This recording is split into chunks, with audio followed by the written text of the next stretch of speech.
অভিনেত্ৰী মডেল হৈ কেৰিয়াৰ গঢ়িব বিচাৰে নেকি? যদি বিচাৰে তেন্তে যোগাযোগ কৰক নিউজ নাও। যোগাযোগৰ নম্বৰটো হৈছে 9954474988।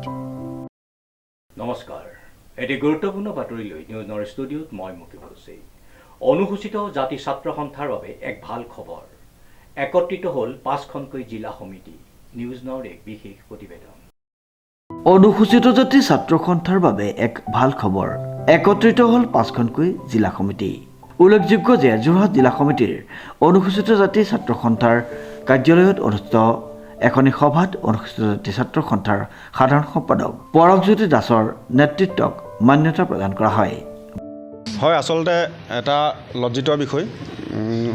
অনুসূচিত জাতিৰ মেৰুদণ্ড স্বৰূপ ছাত্ৰ সন্থা সদৌ অসম অনুসূচিত ছাত্ৰ সন্থাটো কেইবাভাগত বিভক্ত হৈ থকাটো এটা জাতিৰ বাবে ক্ষতি বুলি আমি অনুভৱ কৰোঁ। সেই অনুপাতে আমি আৰু বিচাৰিছিলোঁ যে সদৌ অসম অনুসূচিত ছাত্ৰ সন্থাৰ কেন্দ্ৰীয় সমিতিৰ দায়িত্বত থকা যিসকল বিষয়ববী আছে তেওঁলোকক সদায় আমি অৰাজনৈতিক চৰিত্ৰ এটা বিচাৰিছিলোঁ। আমি সেই অৰাজনৈতিক চৰিত্ৰটো আমি অনুসূচিত ছাত্ৰ সন্থাৰ কেন্দ্ৰীয় সমিতিৰ দায়িত্বত থকা পৰমজ্যোতি দাসক আমি পাইছোঁ। আমি আশাবাদী তেখেতৰ নেতৃত্বত সদৌ অসম অনুসূচিত ছাত্ৰ সন্থাই নতুনকৈ প্ৰাণ পাই উঠিব আৰু অনুসূচিত জাতিৰ ৰাইজ হৈ উদিত সূৰ্যৰ দৰে ওলাই থাকি কাম কৰিব বুলি আমি আশা কৰিছোঁ। আৰু লগতে আমি তেখেতক আজি অনুসূচিত ছাত্ৰ সন্থাৰ মুখ্য কাৰ্যালয়ত লগ দি তেখেতক আমি এটা কথা অৱগত কৰোঁ যে 2018 চনতে আমাৰ অনুসূচিত জাতি দুখীয়া ছাত্ৰ থাকিবৰ বাবে এটা ছাত্ৰানিবাস নিৰ্মাণ হৈছিল যদিও সেইটো আজি তেখেতো পূৰ্ণাংগ হোৱা নাই। কাৰ ছত্ৰছায়াত পৰি এই ছাত্ৰাবাসটো সম্পূৰ্ণ হৈ উঠা নাই। আপোনালোকে দেখিব যে ইয়াত সম্পূৰ্ণ হৈ উঠিছে, কিন্তু ইয়াত মানে ছাত্ৰ থাকিব পাৰে তেওঁলোকক মুকলি কৰি দিয়া নাই। আমি বিচাৰিছোঁ যে কাৰ ছত্ৰছায়াত থাকি পৰি এই কাৰ্যালয়টো এই ছাত্ৰাবাসটো বন্ধ হৈ আছে। আমি তেখেতক দৃষ্টি ৰাখিবলৈ অনুৰোধ জনাইছোঁ। তেখেতে যে এই ছাত্ৰানিবাসটো অতি সোনকালে মানে মুকলি কৰি দিয়াৰ ব্যৱস্থা কৰিবলৈ তেওঁ বিভাগীয় কৰ্তৃপক্ষৰ লগত অৰ্থাৎ অনুসূচিত জাতি কল্যাণ সঞ্চালকালয় আৰু অনুসূচিত জাতি উন্নয়ন নিগমৰ বিষয়ববীয়াসকলৰ লগত কথা পাতি আমাৰ এটা ভাল মানে খবৰ দিব বুলি আমি তেখেতলৈ অনুৰোধ জনাইছোঁ। ধন্যবাদ। যোৰহাটত যোগদান কৰিলে 5খনকৈ জিলা সমিতিয়ে।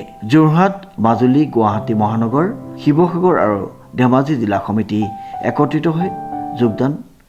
আচলতে সমগ্ৰ অসমত অনুসূচিত জাতিৰ লোকসকলৰ কাৰণে এটা ভাল খবৰ আছে। ভাল খবৰ এইটোৱেই যে অনুসূচিত জাতিৰ সংগঠিত শক্তি অত্যন্ত শক্তিশালী কৰিবৰ কাৰণে অনুসূচিত জাতিৰ মাজত বিভক্ত হৈ থকা কেইটামান জিলা সমিতি ইতিমধ্যে অনুসূচিত জাতিৰ কেন্দ্ৰীয় সমিতিলৈ পুনৰ ঘূৰি আহিছে।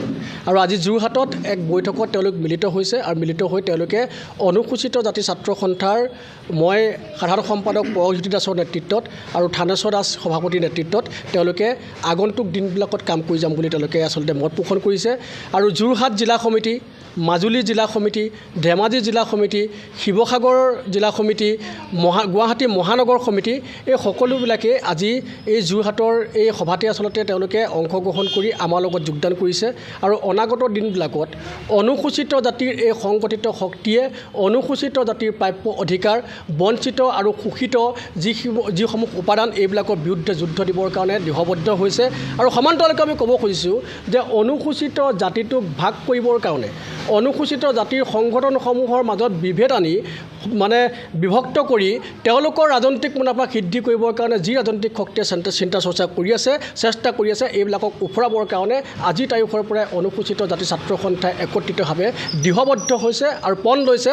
আৰু 2024 ইলেকশ্যনৰ আগে আগে অনুসূচিত জাতিৰ ছাত্ৰ সন্থাই এই সংগঠিত শক্তিটোৱে সমগ্ৰ অসমৰ ৰাজনৈতিক ব্যৱস্থাটোত এক যে প্ৰভাৱ পেলাব সেই কথাটো কিন্তু নিশ্চিত হৈছে।